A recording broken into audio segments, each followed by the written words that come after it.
Hello.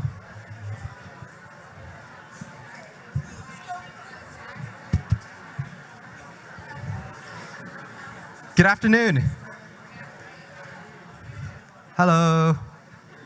Good afternoon to all of you. To the parents, siblings, and other family members of our incredible Brown community, I want to wish all of you an incredibly warm welcome to Family Weekend. My name is Ricky Jong, and I'm the president of Brown's Undergraduate Council of Students, commonly referred to as UCS. We are the elected student body representatives whose mission is to connect students to advocacy, to administration, as well as to collaborate with diverse interest groups across campus to implement positive changes both in student quality of life as well as in advocacy and equity. This year, we're incredibly excited to be scaling up our efforts in building accessible communities around campus. And after the worst of the pandemic, we are very much starting to see student activities across campus thrive again. We have more student groups on campus now than ever. We very recently eliminated the financial barrier to participating in club sports, and our arts and performance groups, many of which you'll get to experience this weekend if you haven't already, are flourishing. All of us students are incredibly excited to have you here with us and to be able to spend time with our families again. Someone who has worked with us student leaders closely in fostering a sense of community and family at Brown for students away from their hometowns is President Paxton, who I have the pleasure of introducing. President Paxton is a noted economist and public health expert. She has served as Brown University's 19th president and a professor of economics and public policy since July 1st, 2012, and just celebrated her 10-year anniversary. She has led Brown in the development of a strategic plan that has positioned the university to elevate academics, develop the physical campus to support a world-class education, and support the students, faculty, and staff who live and work at Brown. Please join me in welcoming President Paxton.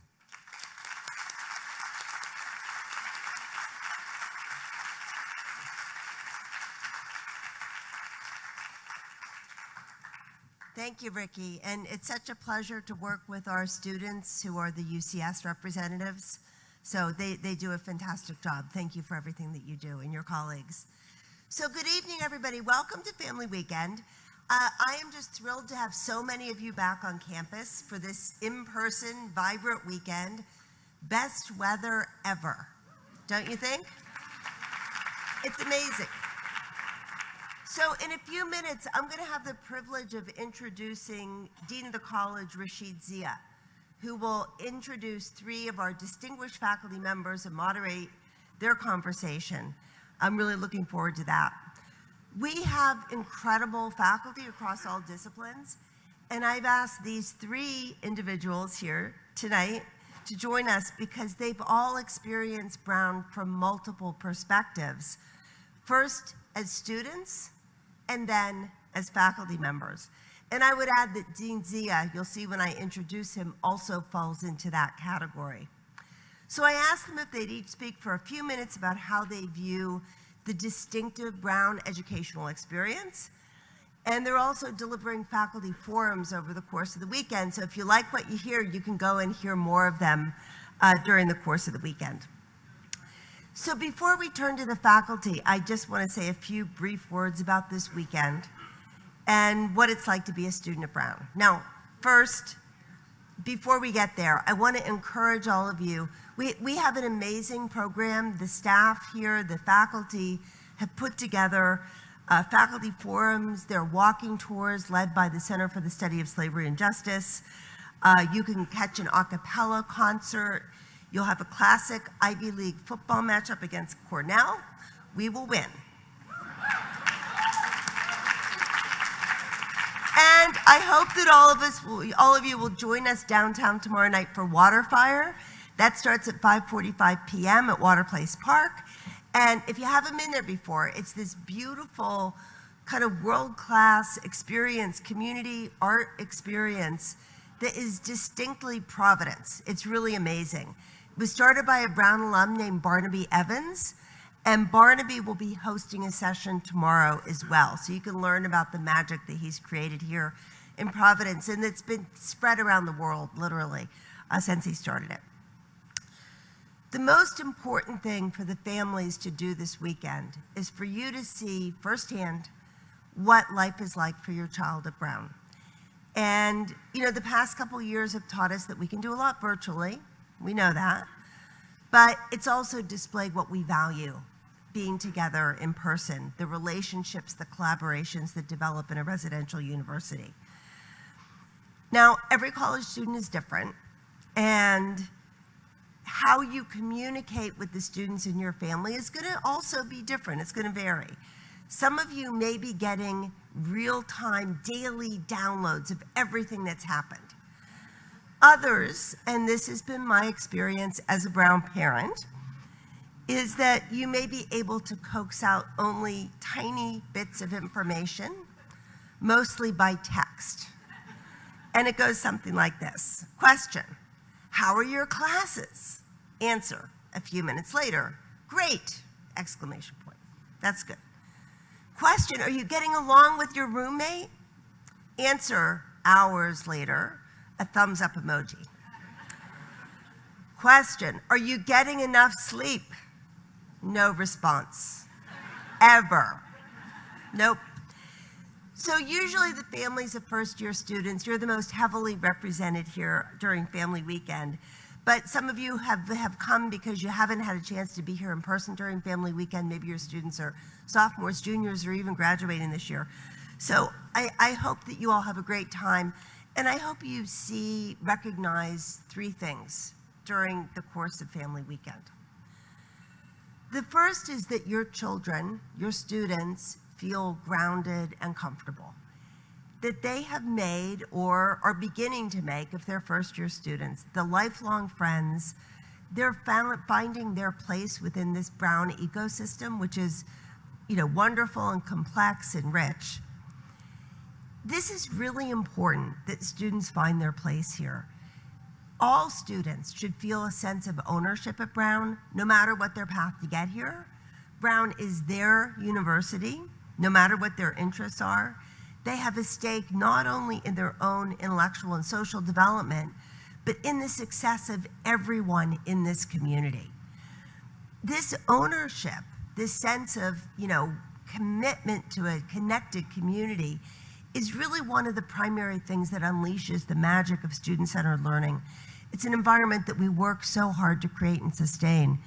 These are intellectually curious, creative, and very good-hearted students.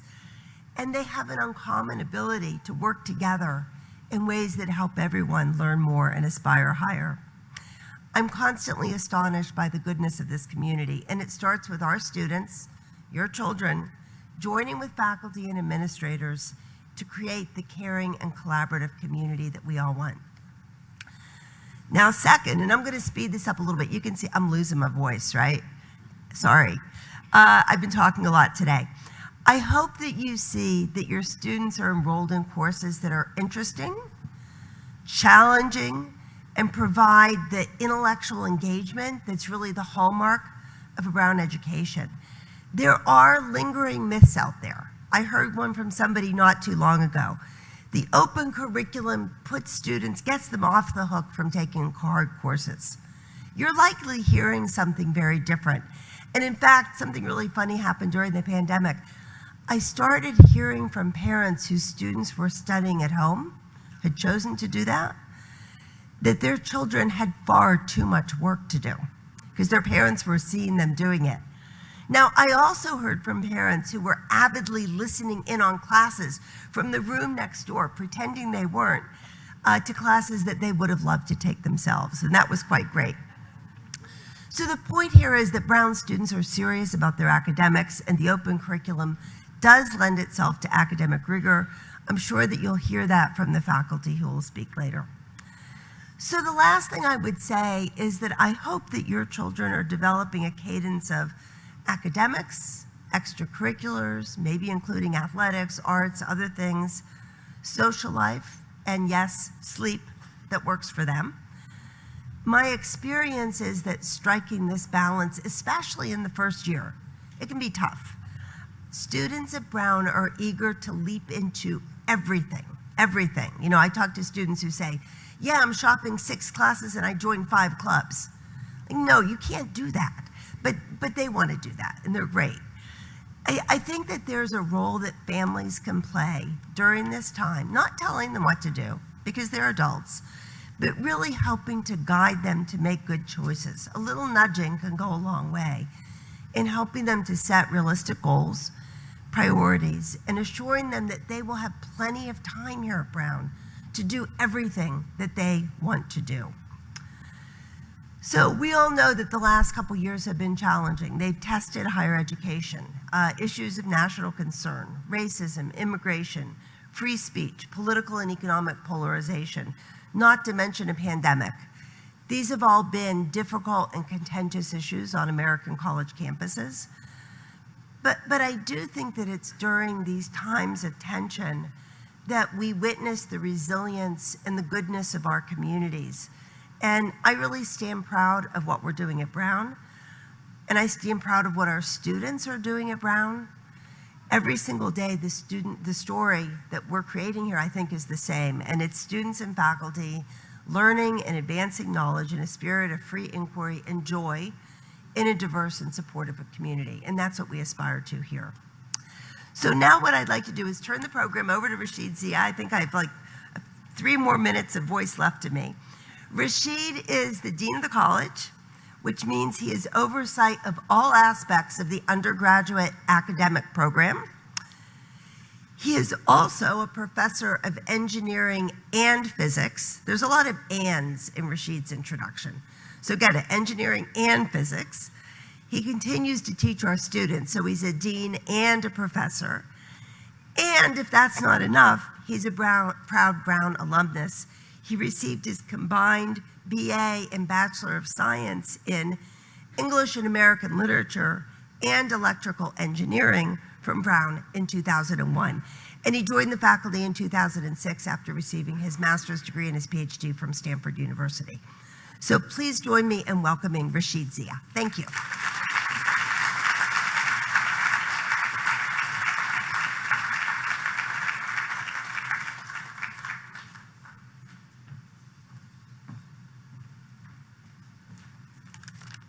Thank you, President Paxson, and good evening, everyone. As President Paxson shared, my name is Rashid Zia, and I'm going to share a part of the biography that Chris skipped over, which is that in addition to being a proud undergraduate alum and a faculty member and dean, I'm a former Californian and a proud Providence, Rhode Island resident. As President Paxson shared, I headed west for doctoral studies at an engineering school not to be named in California, and then returned to Brown as soon as possible for what this weekend showcases. Of course, the beautiful autumn weather of Rhode Island, and more importantly, the amazing community of scholars, students, and teachers, all committed to advancing the frontiers of knowledge together to improve our world and the human experience. This evening, it is my pleasure to welcome to the podium 3 distinguished alumni who, after pursuing studies elsewhere, have also chosen to return to College Hill. These faculty, with whom I have the pleasure of working nearly every day, are all colleagues whose groundbreaking research, inspiring teaching, and truly visionary leadership define our shared learning community today. First, we have my colleague, Tejal Desai, our Sorensen Family Dean of Engineering. Tejal returned to Brown earlier this year from the University of California, San Francisco. She's an accomplished biomedical engineer, a member of the National Academy of Medicine, and a graduate of the Brown class of 1994. Please join me in welcoming Tejal.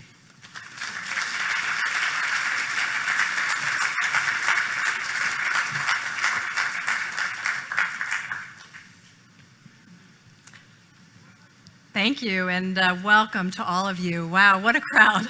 I just can't believe how wonderful it is to see everyone here. And many thanks to Dean Zia and President Paxson for such a warm introduction. I am delighted to be joining you here tonight as the Sorensen Family Dean of Engineering and as an alumna of Brown, class of 1994, and also a parent of college-age children. And I know, because of that this is an exciting time for your children, our students, and as parents and family members, this is a special time for you. Thank you for all that you've done to prepare and support your children, your siblings, your grandchildren, and really get them to the point where they can take full advantage of their time as undergraduates at Brown. As Dean Zia mentioned, I began as Dean of the School of Engineering actually just a short time ago, about 6 weeks ago. And although it's been a few weeks, in some ways I've been preparing for this role for many, many years. And until I was a graduate of Brown. As an alum of Brown, I really feel like I've been welcomed home.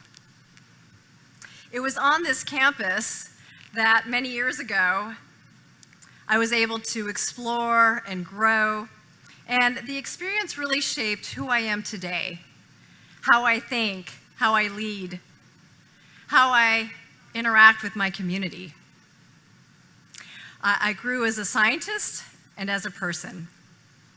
And as a student studying biomedical engineering, I saw how critical it was to understand how scientific problems and engineering technologies could actually be used to benefit society, and how we could use our technological skills partnering with those around us to really make an impact.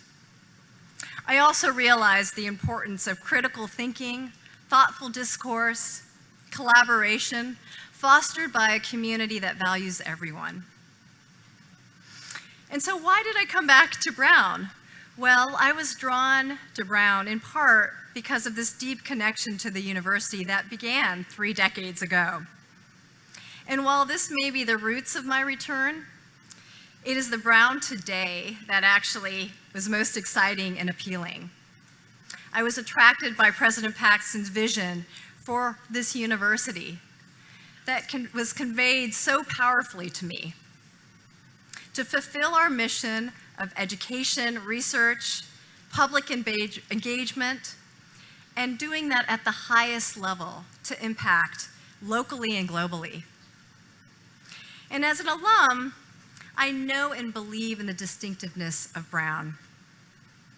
It's this intrinsic quest of students, faculty, and staff who share their interest in making a societal impact through innovative and collaborative approaches to research, teaching, and engagement. And this is evident in the School of Engineering, where I see so many of my colleagues and the students that are there addressing great challenges of today, from energy to environmental sustainability, human health and wellness, and much, much more.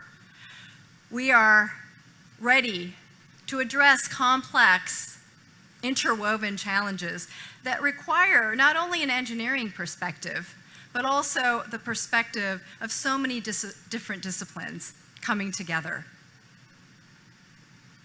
And I hope if you're not going to the football game tomorrow, that you come to the School of Engineering Forum, where we'll talk about some of the impactful research that we're doing. We have professors Kurt Pennell and Linda Abriola who will talk about their impressive research in designing our understanding and improving how we tackle forever chemicals, one of the really biggest challenges to our environment. The School of Engineering is central to our vision of expanding research and innovative education. And one of the ways we're doing so is really thinking about partnering with the School of Medicine, partnering with the School of Public Health, partnering with our colleagues in the humanities and the arts, all while thinking about how to tackle these problems. And this growth in research is actually key to our undergraduates because it allows them to get real life experience, to be in the lab, to think about hands-on learning, both in their classroom, but also in the field. Brown is well known for preparing leaders determined to advance knowledge and discovery. And as we explore opportunities for research growth, we're also thinking about innovative ways that we can deliver the best learning experience to your students, and our students, your children. And finally, and perhaps the most important aspect of why I wanted to take this position, is the commitment that Brown has to really fostering a more diverse, inclusive, and equitable community. As a woman of color in STEM, this has been a priority for me since my days at Brown, where I lobbied and, as I was telling Professor Paxton, sat in the halls, in the university halls, trying to advocate for change. Well, that change has come full circle. And as dean, I witness how students are passionate about what they do and what they care about, and how together we can make this a community for everyone. So I'm both enthusiastic and inspired to be here, and I am so excited to have you spend this weekend with us. I hope you enjoy your time, and I look forward to meeting more of you this weekend. Thank you.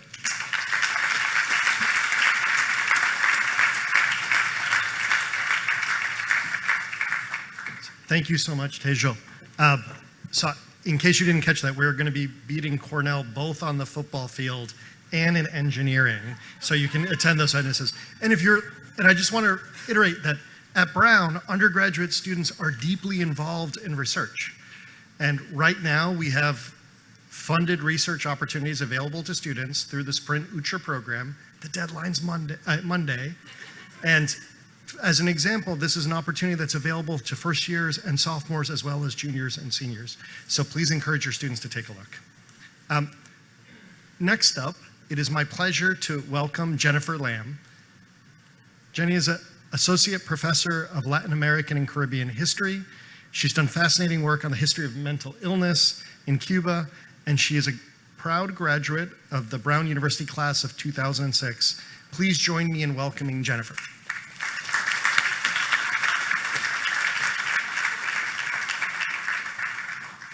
So I have to say I half expected to hear 06 from somewhere in the back, because that's my association with events that take place in this general part of campus. So I also want to thank the organizers and President Paxton, Rashid, for this opportunity to speak tonight. But I also want to pull back the curtain a little bit and let you know that I was brought here under false premises. Everybody's talking in general ways about all the wonderful things that Brown is and represents, but we were in fact instructed to talk about why we love Brown. Now, as a historian and a professor, I usually tell my students to start, when they encounter a question, by deconstructing the assumptions that may be shaping the question. This, of course, is a leading prompt. Talk about why you love Brown. Luckily, though, it's based on a pretty solid assumption. Brown students kind of love Brown.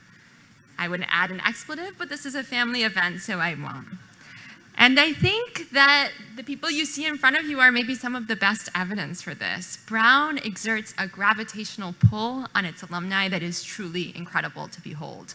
I think we're the evidence that loving Brown is still something that Brown students very much do.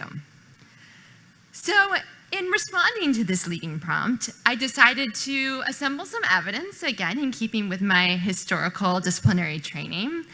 And I want to highlight a few qualities that I think can really help us understand both what makes Brown so great, but also, and you'll excuse the self-congratulatory tone, what makes Brown students so special, because I think the two things really go hand in hand. So I also have to confess here that I'm not just a member of the class of '06, but I am also a townie. And so I grew up just about 20 miles away from the Brown campus. And I think it's perhaps no accident that I've long thought of Brown as being kind of an approachable place. And that is one of the things that I love, and I think Brown students love so much about this university.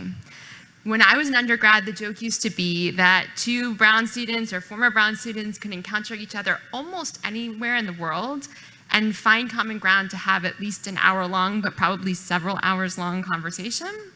And the conversation wouldn't be about Brown. It would be about all the things that they're passionate about. And I think that that reflects a student culture that's really driven by the value attached to community and finding common ground. At the same time, I think it's important to note that Brown is also a really rigorous place. And I think it's that juxtaposition of approachability and rigor that really makes Brown so special. And our very kind of accessibility and approachability, in fact, serves as the foundation to encourage students to explore, to challenge themselves, to take classes across the disciplines. In fact, at Brown, we kind of treat the undergraduate education as if it were a graduate education. Undergrads treat it as if they were grad students in terms of the importance that professors assign to their ideas and their kind of engagement with class and non-class material. Now, I also attended grad school somewhere else. It's a 4-letter word, so I won't name it here, just down the street. And I didn't realize how special Brown was in that respect until I had the opportunity to be somewhere else and see that, in fact, all of the classes I'd taken at Brown, all the conversations I had at Brown had not only prepared me for grad school, but frankly made grad school a little disappointing. It was kind of like the day after Christmas, you know?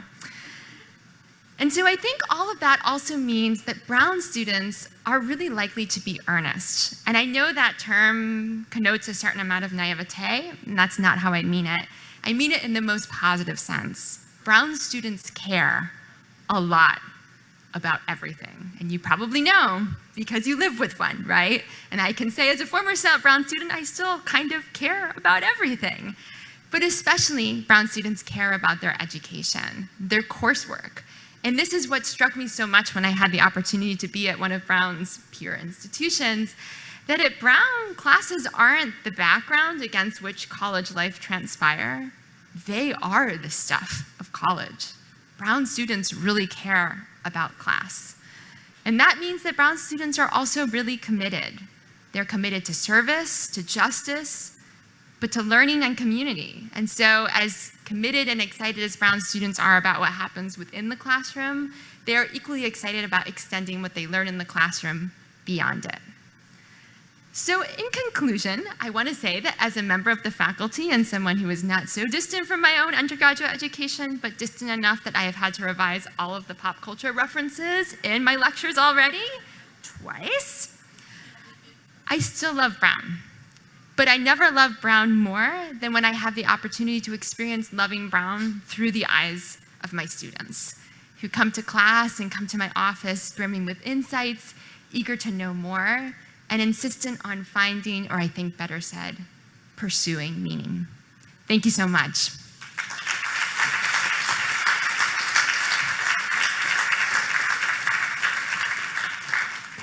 Thank you so much, Jennifer. And I'd like to share that my own personal gratitude, because Jennifer is one of the faculty members who helps to make possible the Brown experiences away from our campus. So one of the most amazing things is that we have over 100 students right now on study abroad. And for many years, Brown has had a wonderful program, a partnership with a wonderful program in Cuba, one of the few programs in which undergraduate students, American undergraduate students, can study there. She was a student who participated on that program, and that program today continues to allow students to engage in archival research overseas. So, Come learn more tomorrow. come learn more tomorrow at Jennifer's presentation. Finally, it is my pleasure to introduce Zachary Sung. Zachary is a professor of German studies and a professor of comparative literature, also a colleague in the Office of the Dean of the Faculty.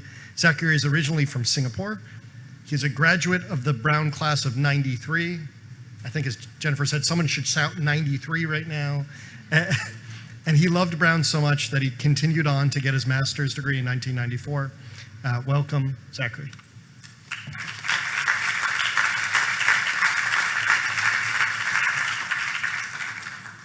Thank you very much, and very warm welcome to all of you. It's so great to see you here. So in August of 1990, I arrived at Brown as an international student, a first-generation student from Singapore, a small country in Southeast Asia with, at that point, a population of 2.5 million. So much of what I was going to experience that fall was going to be brand new to me. I had never really left the Asia-Pacific region. I had never celebrated Thanksgiving. I'd never seen snow. I'd never tasted apple pie. I spent the next 4 years, in fact, with my eyes agog, with my ears set wide, eager to experience, absorb, learn, and process everything that Brown, New England, and the United States was throwing my way. In 1994, when I graduated from Brown, my curiosity had been quickened in all kinds of wonderful ways, and the effects of that first kindling remain with me even today. It inspired me years ago to return to graduate school and eventually to embark on a teaching career that has spanned several countries spread over 3 continents. And when I stand here today reflecting on that journey that took me out from this campus into the world and then back again, I'm struck by one thing. It was at Brown that I first learned how to be in the world. By that I mean that Brown has taught me, and Brown continues to teach me, so much about what it means to be actively in the world, not just passively situated in some place or another, in some culture or in some community. From my fellow students, from my teachers at Brown, I learned to recognize and value difference, whether it be drawn along national, cultural, linguistic, religious, or other lines. They also always inspired me to search for ways to speak across that difference, to reach out across that divide in order to build alliances, to forge friendships. It was here at Brown that I learned the value of connecting to a local community, of participating in the pressing concerns of the here and now. But at the same time, I also learned to attune myself to different possibilities of likeness, of solidarity on a broader, more global scale. So these are some of the ways in which Brown opened me up to the world and opened up the world for me. Brown helped me to do more than just find my place in the world. It inspired me to forge my path, to make a place for myself in the world. The Greek philosopher Heraclitus once said, "No one ever steps in the same river twice, because it's never the same river and one is never the same person." I am not the same person I was in 1990, but neither is Brown the same Brown. It has changed because the world has changed, and Brown is profoundly embedded in that world as an actor, an agent, a driver of change. It has changed because we have changed Brown, because Brown is a sum of everything that we bring to it as students, as teachers, as families, as alumni, as activists, as leaders. Over the past 2 years or so, the pandemic has thrown us back onto ourselves. We've retreated into the safety of our homes, the comfort of our pods, but at the same time, it has become painfully apparent to everyone that our problems are global. Their solutions cannot be found in individual actions, no matter how decisive, no matter how well-intentioned. The path forward has to be found together, collectively, through consensus, through dialogue, and above all, through mutual care. As we celebrate our return to in-person activities this year, I'm reminded that to be present in this community is also to participate in its ties to other places, to other cultures, to other times. My years as a teacher at Brown, as an advisor at Brown, have been so rich because the students have opened up for me a world of languages and experiences, of voices and histories drawn from far beyond the confines of College Hill. So in my own mind, I sometimes replay scenes from my college days. And sometimes these scenes are so vivid, so specific, it's like they have a timestamp, a postmark on them. Autumn of 1991, standing outside the Ratty, that's our dining hall, marveling at the leaves all ablaze with change. December of 1993, gathering with friends outside the CIT, that's our computing center over there, as the snow came down in pillowy waves. These spots of time, as the poet William Wordsworth once called them, they transcend the specifics of their embeddedness. At various times in my life, in different places, in different circumstances, I have called upon them. Use them to reflect on the ineffable sum of everything that Brown has taught me. Among its many gifts to me, there is none that I treasure more than this: the courage, the humility to be so profoundly, so resolutely in the world. Thank you.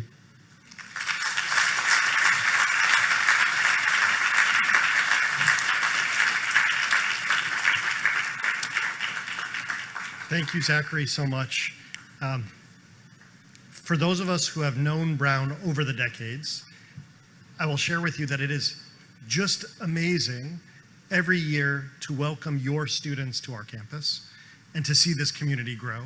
And among the greatest joys right now as an instructor is seeing the tremendous growth of international students, of first-generation college students here on our campus, and also the way that the university has opened up to welcome in scholars from Afghanistan, scholars from Ukraine, who are dealing with the global conflicts that are of our age.